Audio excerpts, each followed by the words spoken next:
Le 5 février 2026, OpenAI et Anthropic lancent le nouveau modèle d'IA le même jour, en même temps. Est-ce une coïncidence? Sûrement pas. Et ce que ces deux entreprises viennent de sortir, ça va changer toi en tant que développeur, ta manière de coder pour toujours. Dans cette vidéo, je te décrypte tout simplement et honnêtement. Pour ceux qui ne me connaissent pas, moi c'est Abel Pouta, je suis étudiant ingénieur et passionné de tech. Abonne-toi donc et on y va. Avant d'aller loin, je veux m'assurer que tout le monde est à jour car beaucoup de gens confondent les noms. OpenAI, c'est l'entreprise qui a créé ChatGPT. Oui, ChatGPT que tu utilises sûrement tous les jours. Elle a été fondée en 2015 et aujourd'hui, elle est l'une des entreprises les plus valorisées au monde. Anthropic, c'est l'entreprise qui a créé Claude. Elle a été fondée en 2021 par d'anciens collaborateurs d'OpenAI.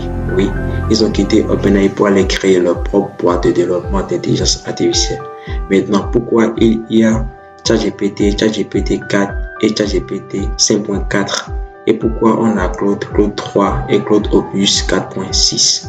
C'est simple, chaque nouveau numéro, c'est une nouvelle version plus intelligente, plus rapide et plus capable que la précédente.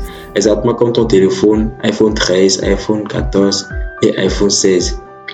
Opus, c'est le niveau de gamme chez Anthropic. Au fait, Claude a 3 niveaux. Le premier, Ayoku, c'est le plus rapide pour exécuter les tâches les moins compliquées. Deuxièmement, c'est Sonnet, le niveau intermédiaire. Là, on a un bon rendu entre la performance et le prix. Et enfin, Opus, le meilleur, le plus intelligent, le plus rapide pour exécuter les tâches complexes comme écrire du code. Voilà, maintenant tu sais exactement de quoi on parle, donc on peut maintenant continuer. Okay. Commençons maintenant avec Anthropic et le nouveau modèle Claude Opus 4.6. C'est quoi le truc le plus marquant avec ce modèle? Il y en a plusieurs, mais laisse-moi juste te parler de 2 trucs qui m'ont vraiment impressionné avec ce modèle. Truc marquant numéro 1, les équipes d'agents IA. Tu connais le concept d'agent IA, j'espère. Un agent IA, c'est une IA qui travaille de façon autonome. Tu lui confies une tâche, elle l'exécute sans aucune intervention humaine. Anthropic vient de passer à la vitesse supérieure. Avec la nouvelle version Opus 4.6, tu peux créer des équipes d'agents IA, des IA qui travaillent en parallèle sur le même projet. Le truc le plus marquant, c'est que quand tu as un projet de code, tu veux développer un site web par exemple, il y a le front et le back. Là maintenant, tu peux diviser le truc. Là maintenant, tu peux avoir 3 équipes. La première équipe va s'occuper de développer le front, la deuxième équipe va s'occuper de développer le back. Et maintenant, après le développement de chaque partie, il y aura maintenant une équipe d'agents IA qui va s'occuper de rassembler le front et le back afin de pouvoir donner le produit final qui est le site web que tu veux. C'est simple. Truc marquant numéro 2. Franchement, c'est le meilleur pour coder. Sans blague. J'ai essayé de faire un prompt et d'envoyer à ChatGPT, à DeepSeek et à Claude. Franchement, le rendu des 3, j'ai fait une petite comparaison et j'ai vu vraiment que Claude les a dépassés. Même pour générer les rapports, Claude est le meilleur. Même pour faire des scripts, Claude est le meilleur. Surtout pour générer du code, Claude est le meilleur. Surtout en termes de benchmark, elle les dépasse tous. Donc, c'est le meilleur pour les développeurs.